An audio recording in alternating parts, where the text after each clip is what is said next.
Hello guys, and welcome back to another video with myself, Warframe Leech. Today, we are going over the most hated Warframe in the game, and that is Limbo Prime. And we are going to go over his kit, and pretty much to understand what this frame can do. This frame is one of the ones that controls the Rift. Once you enter his domain, he controls the field. One thing about Limbo, and you can fight me in the comments for this, he's the best defense frame in the game. There is no frame that is going to compare to him and what he does, for the fact is that you can bring the defense unit into the Rift and not a single thing can be shot in unless you're inside his Rift. So let's get into the game and I'll show you what I can do with him and the way I play him. I'll see you in there. Okay, we are here and we're in. Now, you can do it two ways: pop an energy pod, or wait until you get into a game. So, I'll show you what I mean by that there is. So, let's go and start it up. But straight away, go slide that. Let's go over his passive. I'm sending life support that's passive. You literally dodge inside. No one can damage you, or you cannot be damaged. One thing about the Rift, you will gain energy over time while you're inside this. So what I'm going to do is, I'm going to press his 2. His 2 freezes everyone that's inside my Rift. And when I plant my Rift, everyone freezes inside. My companion is going to nuke everyone. And it cascades outside the Rift as well.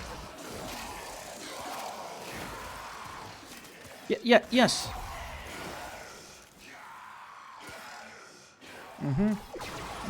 Yep, 200. Beautiful. Anyone inside my Rift gets frozen. This is one of the reasons why he is one of the best defense frames in the game. So we always want to be inside the Rift. Absolutely perfect. This is a perfect example. Now, Limbo has his weakness, and it's called Axeless units when it comes to the Rift. So right here.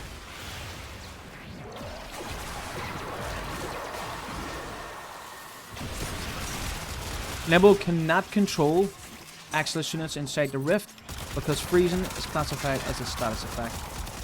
So we want to use Nonyless to drag them all into our Rift, where we control everything else.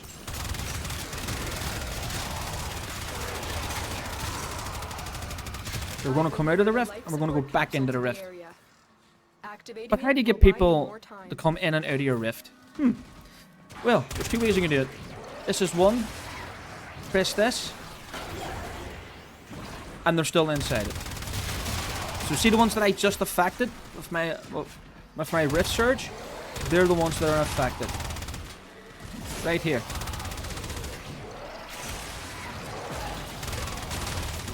You roll. You press 2.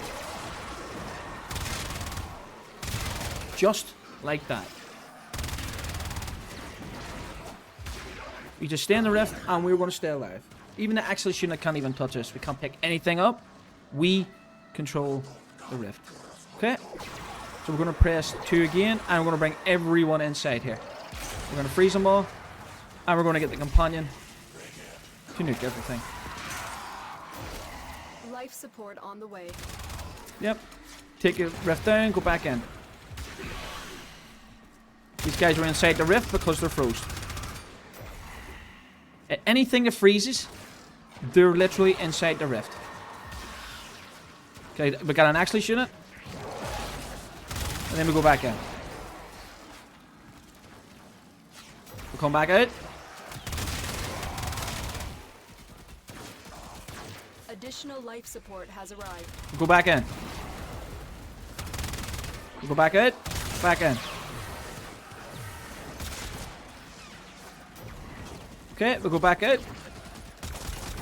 Press 2. We're going to control the Rift. Companion's reloading.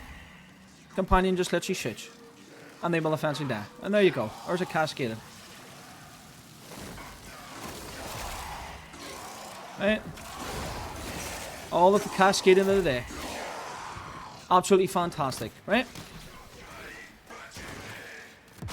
I died because I was not inside my rift. We're going to get back up. And we're going to go and stay inside the rift. Okay, can I actually shoot it? Back in again. Going to press 2.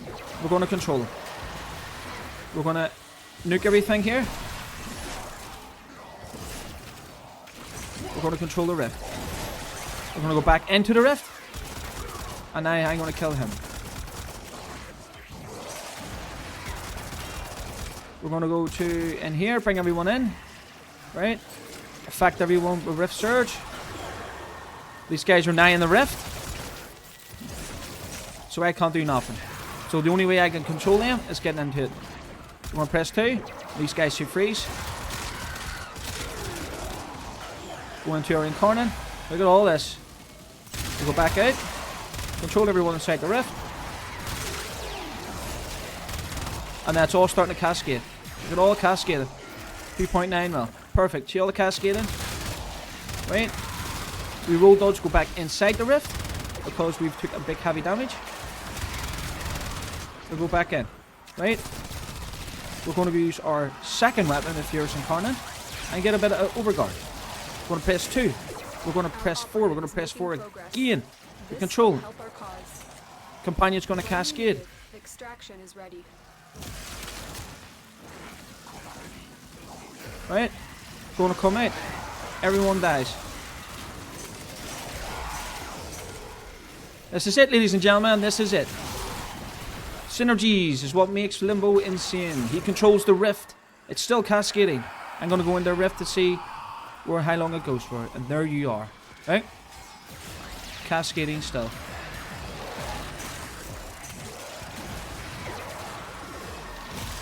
Oh, okay. I'll just use my glaive to kill her. Absolutely insane.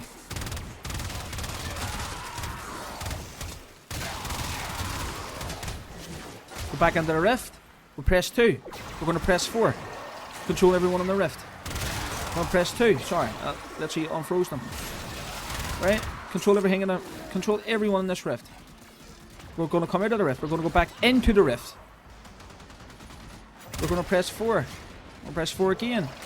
We're going to press 1. Get Satis Whisper. That's our helmet. There you go. Everything controlled. We'll go to the Furious Incarnate. We're going to come out of the rift. We're going to press 4. Press 2. Press 4 again. Everyone's controlled. And there you have it. Well, ladies and gentlemen, I'll see you in the arsenal. I'll see you then. Okay, guys, we are here and we are in Limbo's skills. And first things first, we have helmet out his banish. Pretty much, you go into a target and it banishes people. We are not really using that type of style. But there's a lot of synergies with his 1 and then his 3. And then you hold 1 and then everyone gets brought into the rift. We are not playing that style of on Limbo. We are using his 4, the Cataclysm. The Cataclysm covers more ground and we do not need to use Rift Surge. We can use Rift Surge if we decide to because of its augment. Rift Torrent is actually a final damage multiplier on your weapon. It's actually really good. You can use this if you want for the weapons. I don't really need to use it, as you can see by the showcase. But let's go over his passive. His passive is such a long thing to explain, and let's get into it. Whenever you dodge, you enter the rift. The rift is his domain. He controls everything in that domain to make him even more viable and disgusting when it comes to your defense. He has his second ability called status. Status literally freezes everyone inside the rift. Yes, everyone inside it. On killing an enemy, you will get 10 energy per kill. You kill 10 people, you get 100 energy, right? And you will slowly gain energy over time in the rift. only thing that you need to maintain is having equilibrium on your build. You do not need anything else, because the Rift, as I said, is his domain. He controls the Rift. If anyone is brought into the Rift, it is now his. He now controls the map, and this is one of the biggest mechanics that I love on Limbo, and that is his Rift. A lot of the big content creators out there literally saying Limbo needs a new kit. No, he does not need a new kit. You just need to get better at using Limbo. In my eyes, that's called a skill issue. Definitely a skill issue there. Learn his kit, and then you will understand that he is a very freaking powerful Warframe. Now, onto the first ability. Everyone knows what Status Whisper is. This is more damage, coating your weapons in more, obviously, extra damage. This is an instance of void damage. The void damage that actually, the void status damage is scaled up your status chance, meaning you'll get the void status effect. We want the extra damage, and that's the reason why it is here. Onto the status, I've already said that he literally freezes anyone that enters his rift into his territory, literally into his domain. You come in, you're literally froze. Now, the problem with this ability is it has a weakness, and that is that it does not freeze Exilus units, because it is classified as a status when you're freezing. So they are immune to everything that the game have to offer, pretty much, when it comes to Overguard. On to 3, Rift Surge. Rift Surge, it literally controls when you want them to go in and out. Whenever they say, how can I actually put this to the point where whenever someone's inside the rift and then you take them out of the rift, this Rift Surge brings them, forces them back into the rift and where it is your domain.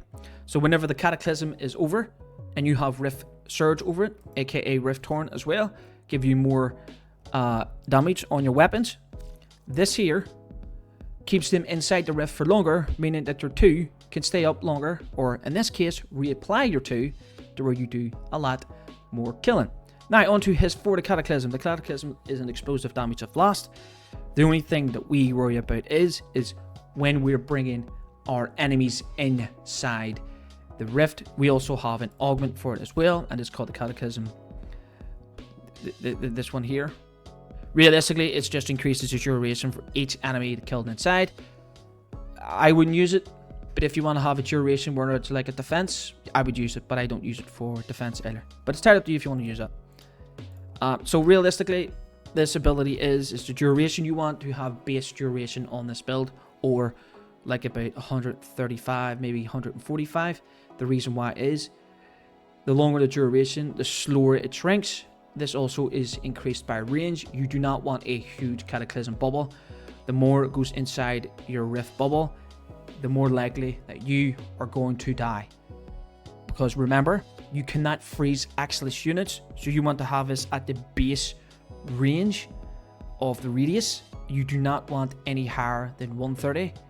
You can bring this down to at least a 60% range on the Cataclysm, because this is where you control a defense unit. But 16 meters is the perfect radius on this ability. So, we've went over his abilities. Let's get into the build. I'll see you there. Okay guys, we're here.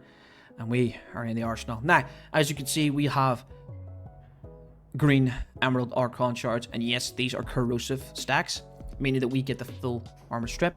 And we are using weapons that have corrosive. So it makes more sense whenever we get in to the build a lot more. We are using 3 tie forged amber archon shards, 2 casting speed, and 1 parkour velocity. Casting speed is mandatory on Limbo. You need it for this build to work.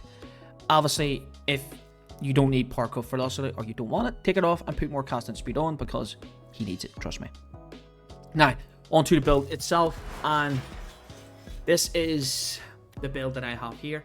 Configuration A and B is something that I'm experimenting on Limbo, because I want to get it right, and before I do get it right, this is where the configuration C comes into play, because this build here is the build that I like to use and showcase Limbo right here. I love this build. We have Status Whisper for the helmet, as I've said. it's really fun. I play around his 4 and his 2 and his 3. I don't need banish because I don't use that strat where you have 1 and then 3 and then hold 1 to banish everyone. We are going to stay away from that. That's not my type of playstyle. I want 4 covers more radius, and then we get in there. So let's get in and break it down. We are using corrosive projection for the minus 18 armor. This is huge. We are using prime skill issue. Spending less time in your butt is a huge DPS increase. We really do need this. This is mandatory. If you do not have prime sure-footed, use hamstring. You need to be on your feet as quick as possible, or stay on your feet altogether. We are going to be using the transit fortitude, augur secrets, and intensify for our strength. Literally right here, all 3 at the top. We're using prime continuity for the duration, equilibrium for the health and energy conversion. We're also using augur message for more duration. We're using prime flow for the huge, and I mean huge, energy, sitting at a whopping 755 energy, and rolling guard for the oh shit moments because Limbo will be having them in and out of his rift. We are using arcane ages and molt augment for more strength. More strength that we have on the build, the harder Status Whisper is going to hit. This is the build here, guys. So let's move on to our weapons. Onto the Fenmore. Fenmore is one of my favorite assault rifles, and we are going to be using corrosive and heat. Corrosive and heat on him is insane. You can go for this configuration, viral and heat magnetic, entirely up to you, but we are using corrosive and heat. This is the build right here. We are using a rifle and a meltanist because we're using heat and slash. We have serration, galvanized chamber, galvanized aptitude. We're using a toxin and high voltage, both mods that are 60-60. They're bringing our status chance up to 80%. As I've said before, Status Whisper is affected by status chance. So the instant damage of Status Whisper is different to the actual status chance itself. So if you want to have the void bubble that goes around Status Whisper, high status, and then you will eventually proc void, the void damage. We are on to the Hellfire, and we have the most important of it all, a fire rate mod. If you do not have my Fenmore Riven, there's obviously a better one out there. You want to get rid of the slash and go for multi-shot because it is way better. But I have slash, but unfortunately it is what it is. So we're going to be doing a lot of slash procking, heat and corrosive. So in a way it's a win-win and it helps, and that's why Rifle and Elementalist is here to help. And obviously we're using velocity for the projectile speed, and primary dead hit for more damage, and headshot multiplier on top of that. So onto the second weapon, and that is the Furious Incarnate. Furious Incarnate right here. I've shown this with my top 3 weapons, and the Furious Incarnate is completely and utterly disgusting. I love this weapon, absolutely love it. Now, mandatory is the Augur Pack to make sure that we have energy spent on abilities are converted. This here is to literally give us more survivability, and that is with the Overguard, and that is secondary Fortify. Everything is just basic. We have Pistol Iron Meltless, Galvanized Shot, Diffusion, Leaf of Torrent for more fire rate and multi-shot, Hornet Strike for 220% damage, Magnetic Might for more crit damage, but the main thing that we're here for is not the crit damage, it's the status it gives, and that is magnetic, and obviously Scorch for the heat. We're sitting at 96% in the status, so you know what's going to happen there. We're going to proc the Void. It's easy enough. Obviously the Fall Cord, everyone knows the Fall Cord is just my favorite freaking glaive in this game. Absolutely love it. It's the same build as always, never changes. Melee influence with the Force proc. Again, I will literally clarify that when you throw this on heavy attack and you detonate on heavy attack, it force procs electricity. Yes, force procs, because my radiation overpowers this here does not mean that it's going to work. So this is it right here. So this is the weapon right here. So I hope this helps. So onto the companion. The companion here is Nautilus, and as you've seen, we were dragging everyone into our rift bubble, our cataclysm, and this is what we want. We are going for the cordon. Make sure that this is number 1 assault, because we want our Nautilus to attack and continue spawn to make sure that we're going to proc and cascade everything that you've seen. It went crazy whenever we were playing Limbo. Fired up, make sure that we have more heat damage. Guardian, make sure it's there, and all the rest it's entirely up to you. We can go for Simp Deconstruct for the 25% chance on the companion on the health orbs, mounting a spawn for a random status effect, a manifold bond to make sure that we have 3 elements, and that's what we do. If we go to the Fergus Prime, we have viral and heat. The third element is coming from mountain a spawn, and that is the random element that we get on the weapon. This is the build here. We have in rifle elements for more damage on the heat. We have Insuration for the damage. We have Vigilante Augments for the multi-shot. This is the Riven right here. Crit chance, magazine capacity, and minus status. Minus status does not affect this weapon. The reason why is we have Manifold Bond, and it will constantly keep proccing it. So this is the build here. So I hope this build for Limbo makes it to where he does not become the most hated Warframe in the game. He becomes now the most loved, because this frame is amazing, and I was very shocked on how his kit came together. So anyway guys, this is going to be the end of this video. If you have enjoyed, please leave a like and subscribe to the YouTube channel. If you want to keep up to date and when I do go live, please come and join my Discord. If you want to come by, stop by all of the socials, Twitch and the TikTok. I will be leaving them down there as well. Also, I want to add in that I've recently started a new game and put it up on the YouTube. By all means, please let me know if it is viable to the channel. I am playing Duat Night Abyss. It is something similar to Warframe, but it's an anime Warframe. So I do hope you guys enjoy. So until then, I'll see you on another one. Peace.